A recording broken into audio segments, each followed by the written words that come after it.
Buyer नहीं मिल रहे हैं तो क्यों एक्सपोर्ट के पीछे पड़े हो भाई। इंडिया ने पिछले साल 2000 करोड़ का सिर्फ खजूर इंपोर्ट किया है इंडिया के अंदर। अगर आप भी एक्सपोर्ट से परेशान हो, आपको बायर नहीं मिल रहा है, तो मेरा यही सलाह रहेगा कि इंपोर्ट करके आप अच्छा खासा पैसा कमा सकते हो। और इसलिए आज इस वीडियो के अंदर हम लोग एक ऐसे पोटेंशियल प्रोडक्ट के रिगार्डिंग बात करने वाले हैं जिसको आप इंडिया के अंदर इंपोर्ट करके अच्छा खासा पैसा कमा सकते हो। और यहाँ पे आपको क्रेडिट देने की भी जरूरत नहीं है, बायर खुद आपको सामने से चलता आएगा कि मुझे ये मटेरियल चाहिए, क्योंकि इंडिया के अंदर जो भी प्रोडक्ट इंपोर्ट होते हैं उसकी भर भर के डिमांड होती है। और खजूर एक ऐसा प्रोडक्ट है दोस्तों जिसको हम लोग वेट डेट्स भी बोलते हैं। अभी रमजान महीना शुरू होने वाला है दोस्तों, और डेट्स की डिमांड दिन ब दिन बढ़ते ही जाने वाली है। इसलिए मेरे दोस्त ने लास्ट मंथ ही 125 कंटेनर इंपोर्ट किए हैं इंडिया के अंदर। तो सोचोगे कितना भर भर के डिमांड है। और ऐसा नहीं है कि सिर्फ मुस्लिम लोग या फिर रमजान के महीने में ही डेट्स खाते हैं। हम लोग उपवास के टाइम पे, नवरात्रि में, या फिर डेली भी एक इसको सुपर फूड माना जाता है। इसीलिए इसकी डिमांड जो है इंडिया के अंदर भर भर के है। तो चलिए दोस्तों, आज इस वीडियो में हम लोग बात करेंगे कि कैसे आप स्टेप बाय स्टेप इंडिया में डेट्स इंपोर्ट करके अच्छा खासा प्रॉफिट कमा सकते हो। तो देखो दोस्तों, यहाँ पे जो है हम लोग पहले बात करेंगे प्रोडक्ट की। तो 2000 करोड़ का इंपोर्ट हुआ है इंडिया के अंदर सिर्फ डेट्स का, लेकिन ये एक ही कंट्री से नहीं हुआ है। नॉर्मली जो हम लोग डेट्स इंपोर्ट करते हैं वो ईरान से करते हैं, दुबई से करते हैं, लेकिन कुछ ऐसी कंट्रीज हैं जहां से हम लोगों ने भर भर के इंपोर्ट किया है। तो वो कंट्रीज के रिगार्डिंग मैं आपको डिटेल में पहले बताऊंगा, उसके बाद हम लोग डिटेल में डिस्कस करेंगे कि इसका कस्टम ड्यूटी कितना है, क्या है, वो सारी चीजें हम लोग यहाँ पे डिस्कस करेंगे। दोस्तों, सबसे पहले नंबर पे आता है यूएई। यूएई से हमने 500 करोड़ का इंपोर्ट किया है लास्ट ईयर में। उसके बाद है ईरान 273 करोड़, इराक है 647 करोड़। तो दोस्तों, इंडिया के अंदर इराक और ईरान से जो भी डेट्स आता है वो बहुत ही ज्यादा फेमस है, बहुत ही ज्यादा पॉपुलर है, बिकॉज ऑफ इट्स सॉफ्टनेस और टेस्ट। और वो लंबा भी रहता है, तो डिपेंडिंग अपॉन द ग्रेडिंग और सॉर्टिंग आप उसके अकॉर्डिंग वो प्रीमियम प्राइस में भी यहाँ पे बेच सकते हो। इसके अलावा हमने सऊदी अरेबिया से इंपोर्ट किया है, ट्यूनीशिया से इंपोर्ट किया है, और अल्जीरिया से भी यहाँ पे इंपोर्ट किया है। अभी ये हो गया दोस्तों प्रोडक्ट के रिगार्डिंग, जहां पे हम लोगों ने देखा कि कौन से ऐसी कंट्रीज हैं जहां से आपको इंपोर्ट करना है। अभी इसमें दोस्तों मैं आपको यही सजेस्ट करूंगा कि आप या तो ईरान से इंपोर्ट करो या इराक से इंपोर्ट करो, क्योंकि वहां के जो डेट्स है वो इंडिया में ऑलरेडी फेमस है, पॉपुलर है। तो आपको ज्यादा मार्केटिंग करने की जरूरत नहीं पड़ेगी। अच्छा प्रीमियम पैकेजिंग अगर आप करोगे रिटेल के लिए, अगर डी मार्ट जैसे सुपर मार्केट में भी आप सप्लाई करोगे, तो भी आपका जो डेट्स है वो प्रीमियम क्वालिटी में वहां पे बेचा जा सकता है। अगर आपको B2B में भी सेल करना है तो भी आपको वहां पे यहाँ पे इंडियन जो कंज्यूमर्स है या फिर इंडियन सप्लायर्स है जो आपसे परचेस करना चाहते हैं वो आसानी से मिल जाएंगे। क्योंकि यहाँ पे दोस्तों इंडिया के अंदर इंपोर्टेड कोई भी अगर आइटम है, जैसे फ्रूट्स है, इंपोर्टेड वेजिटेबल्स है, या फिर इंपोर्टेड डेट्स है, उसकी बहुत ज्यादा डिमांड रहती है। तो यहाँ पे आपको कैश एंड कैरी में कस्टमर मिल जाएगा, मतलब यहाँ पे माल दे दो और पैसा दे दो, तो क्रेडिट का कोई झंझट ही नहीं होगा। ये हो गया दोस्तों ओवरऑल। अभी हम लोग बात करेंगे कि इसका एचएस कोड क्या आता है। देखिए दोस्तों, एचएस कोड जो है वो चैप्टर नंबर 08 पे आता है। अभी 08 का क्या मीनिंग है, उसका मीनिंग है कि फ्रेश फ्रूट्स एंड नट्स। अभी 08 में चैप्टर 04 में जो है वो डेट्स आता है। तो उसका पूरा एचएस कोड मैं अगर बताना चाहूँ आपको, तो वो आता है कि 08041020। तो ये एचएस कोड के अंदर आपको यहाँ पे इंपोर्ट करना है। अगर आपने एचएस कोड गलत डाल दिया तो आपका कंटेनर वहां पे फंस जाएगा। इसलिए दोस्तों एचएस कोड जो है वो मेंशन करना बहुत ही इंपॉर्टेंट है। राइट एचएस कोड मेंशन करना वहां पे बहुत ही इंपॉर्टेंट है। तो ये हो गया दोस्तों एचएस कोड के रिगार्डिंग, मैंने आपको बताया कि कहां से इंपोर्ट करना है। अभी इसकी हम लोग पैकेजिंग की बात करते हैं। देखिए दोस्तों, नॉर्मली जो डेट्स आता है वो 8 केजी पैकेजिंग में आता है। आप यहाँ पे कस्टमाइज्ड पैकेजिंग भी करवा सकते हो, जैसे हाफ केजी का पैकेजिंग अगर आपको चाहिए बॉक्स में, प्लास्टिक बॉक्स में, तो वो भी आप मंगा सकते हो। यहाँ पे बल्क में भी 8 केजी में आप मंगा सकते हो, depending upon your buyer requirement. आपका बायर कैसे मांग रहा है यहाँ पे, उसके अकॉर्डिंग आप यहाँ पे इंपोर्ट कर सकते हो। अगर आप सुपरमार्केट में सप्लाई कर रहे हो तो बल्क में इंपोर्ट करके यहाँ से पैकिंग रीपैकिंग करके उसको आप वहां पे सुपरमार्केट के लिए वगैरह यहाँ पे इंडिया में सप्लाई कर सकते हो। देखिए दोस्तों, कोई भी प्रोडक्ट आप अगर इंडिया के अंदर इंपोर्ट कर रहे हो तो उसको कस्टम ड्यूटी लगना ही लगना है। तो इस केस में आपको कितना कस्टम ड्यूटी लगता है वो हम लोग चेक करते हैं।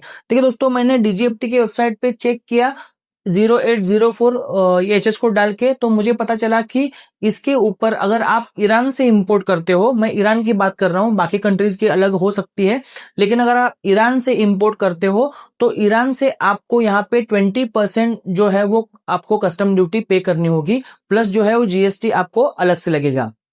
तो यहाँ पे दोस्तों 20%, क्योंकि जीएसटी का आपको पकड़ने की जरूरत नहीं है कॉस्टिंग में, क्योंकि जीएसटी आप जो है वो मटेरियल आगे बेचोगे तो उससे भी आप जीएसटी वो ले लोगे, तो आपको वो इनपुट टैक्स क्रेडिट में आ जाएगा। लेकिन अगर बेसिक कस्टम ड्यूटी की अगर मैं बात करता हूं तो आपको 20% कस्टम ड्यूटी यहाँ पे लगती है। तो ये हो गया दोस्तों कस्टम ड्यूटी के बारे में। अभी यहाँ पे मैं आपको एक चीज और बताना चाहता हूँ दोस्तों कि ईरान से कोई भी आप अगर इंपोर्ट करते हो या फिर कोई भी इंपोर्ट फूड कैटेगरी का इंपोर्ट यहाँ पे करते हो इंडिया के अंदर, तो यहाँ पे नॉर्म्स बहुत स्ट्रिक्ट है। तो हम लोग डॉक्यूमेंट की बात करेंगे कि आपको एक्सपोर्टर से कौन से डॉक्यूमेंट्स यहाँ पे लेने हैं। एक तो आपको सीओ लेना है, क्योंकि सर्टिफिकेट ऑफ ओरिजिन अगर ईरान का रहेगा तो ही वो प्रोडक्ट ईरान का माना जाएगा और उसको 20% कस्टम ड्यूटी यहाँ पे आपको पे करना पड़ेगा। अगर आपके पास सीओ नहीं है तो दूसरे कंट्री का वहां पे कार्गो क्लियर ही नहीं होगा एक तो, या फिर सीओ अगर दूसरी देश का है तो वहां पे कस्टम ड्यूटी ज्यादा लग सकता है। तो इसलिए आपको पहले तो सीओ उससे लेना है, बीएल सरेंडर करवा लेना है, क्योंकि बीएल सरेंडर हो जाने के बाद ही आप कंटेनर यहाँ पे रिलीज कर सकते हो। अगर आपका बीएल सरेंडर नहीं हुआ है तो आप यहाँ पे कंटेनर रिलीज नहीं कर सकते, ना ही कस्टम क्लियरेंस कर सकते हो।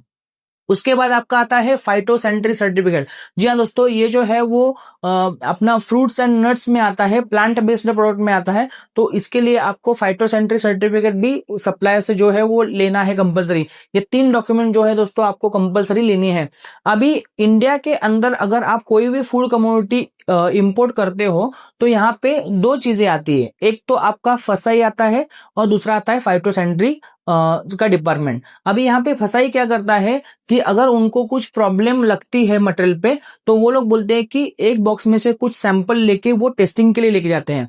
अगर वो ह्यूमन कंजम्पशन के लिए अच्छा है और अच्छे क्वालिटी का है तो आपका वहां पे कंटेनर क्लियर कर दिया जाता है और आपका कार्गो रिलीज हो जाता है। उसके बाद आती है फाइटोसैनिटरी सर्टिफिकेट।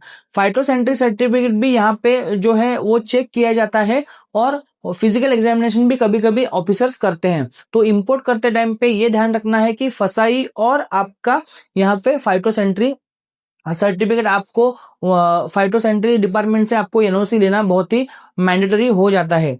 अभी यहाँ पे इंपोर्ट करते टाइम पे हम लोग बात करेंगे कि आपको कौन कौन से डॉक्यूमेंट या लाइसेंसेस की रिक्वायरमेंट है। एक तो आपको आईसी कोड यहाँ पे निकालना है, क्योंकि कोई भी इंपोर्ट आप करते हो प्रोडक्ट या फिर एक्सपोर्ट करते हो तो आईसी मैंडेटरी है, तो वो तो आपका एक दिन में निकल जाता है। उसके बाद आपको एडी कोड रजिस्ट्रेशन करवाना है, उसके बाद पोर्ट रजिस्ट्रेशन करवाना है, और जैसे हम लोग एक्सपोर्ट में फर्स्ट टाइम एक्सपोर्ट रजिस्ट्रेशन करते हैं वैसे ही आपको इधर इंपोर्ट करते टाइम पे फर्स्ट टाइम इंपोर्ट रजिस्ट्रेशन करवाना है। अगर आपने कभी भी इंपोर्ट नहीं किया अंदर इंडिया के अंदर तो आपको फर्स्ट टाइम वो जो रजिस्ट्रेशन है वो मैंडेटरी हो जाता है। तो ये हो गया दोस्तों डॉक्यूमेंट। उसके अलावा अगर प्रोडक्ट स्पेसिफिक कोई भी फूड आइटम में आप इंपोर्ट कर रहे हो तो उसके लिए आपको यहाँ पे सेंट्रल फसाई का रजिस्ट्रेशन करना बहुत ही इंपॉर्टेंट है, और जब भी आपका कार्गो आता है तो आपको यहाँ पे फाइटोसैनिटरी के डिपार्टमेंट के लिए भी आपको लॉगिन आईडी और पासवर्ड बनाना पड़ेगा। अभी ये सारी चीजें कौन करेगा, तो ये सारी चीजें करेगा आपका सीएचए। तो यही पे बात आती है दोस्तों अपने सीएचए की। एक्सपोर्ट में तो थोड़ा बहुत चल जाता है, लेकिन इंपोर्ट के अंदर अगर आपके पास अच्छा सीएचए नहीं है तो आपको वहां पे ज्यादा पैसे देना पड़ेगा, क्योंकि फूड प्रोडक्ट में एक तो इंडिया इंपोर्ट के लिए बिल्कुल भी प्रमोट नहीं करता है। इंडिया बोलता है कि आप जितना हो सके उतना एक्सपोर्ट करो, लेकिन अगर फिर भी आप रिक्वायरमेंट है इसलिए इंपोर्ट कर रहे हो तो बहुत सारे नॉर्म्स एंड रेगुलेशंस फॉलो करने पड़ते हैं, और वहां पे आपको बहुत सारे टेस्टिंग वगैरह देने पड़ते हैं, डॉक्यूमेंट सबमिट करते पड़ते हैं। इसलिए आपको ऐसा सीएचए चूज करना है, सिलेक्ट करना है जो ये कमोडिटीज में काम करता हो या फिर उसका एक्सपर्टाइज हो। नहीं तो क्या हो जाएगा दोस्तों, आपका कंटेनर वहां पे अटक जाएगा और वहां को आपको डेमरेज और डिटेंशन चार्जेस लगने के चांसेस हो सकते हैं। तो ये दोस्तों ध्यान रखना, अगर आपको लगता है कि मैं आपको एक अच्छे सीएचए के साथ नेटवर्क करके दूं तो मुझे इंस्टाग्राम पे मैसेज करिए, मैं आपको वहां पे अच्छे सीएचए का कॉन्टैक्ट एड्रेस भी वहां पे दे दूंगा जो स्पेशली फूड प्रोडक्ट्स में ही काम करता है। तो ये ओवरऑल दोस्तों था कैसे आप डेट्स इंपोर्ट करके आसानी से इंडिया के अंदर एक अच्छा बिजनेस खड़ा कर सकते हो। अभी रमजान का महीना भी आ रहा है और ईरान से अगर आप इंपोर्ट करते हो तो विद इन 7 डेज आपका यहाँ पे जो है वो कार्गो आ जाएगा। तो ये एक अच्छा मौका है और ये एक अच्छी कमोडिटी है जिसको आप इंडिया के अंदर इंपोर्ट करके आसानी से अच्छा खासा पैसा कमा सकते हो। और इसमें ना बायर ढूंढने की झंझट है ना क्रेडिट का झंझट है, आपका मटेरियल यहाँ पे आ गया तो आपका मटेरियल यहाँ पे कैश एंड कैरी पे सेल हो जाता है। तो ये था दोस्तों how to import dates from Iran या फिर कोई भी अदर कंट्रीज अगर आप डेट्स करना चाहते हो। आई होप कि मैंने सारी चीजें आपको एक्सप्लेन की है। फिर भी आपके मन में कोई दिल में कोई डाउट है, कोई क्वेरीज है तो नीचे कमेंट में जरूर बताना, मैं उस क्वेरी का भी रिप्लाई करने की कोशिश करूंगा। और अगर हाँ आपको कोई और प्रोडक्ट इंपोर्ट करना है इंडिया के अंदर तो उस प्रोडक्ट का नाम भी आप नीचे कमेंट में मेंशन कीजिए, मैं उस टॉपिक पे भी आपके लिए स्पेशली वीडियो बनाऊंगा। मिलते हैं नेक्स्ट वीडियो में, तब तक के लिए एक्सपोर्ट करते रहिए और आगे बढ़ते रहिए। जय हिंद।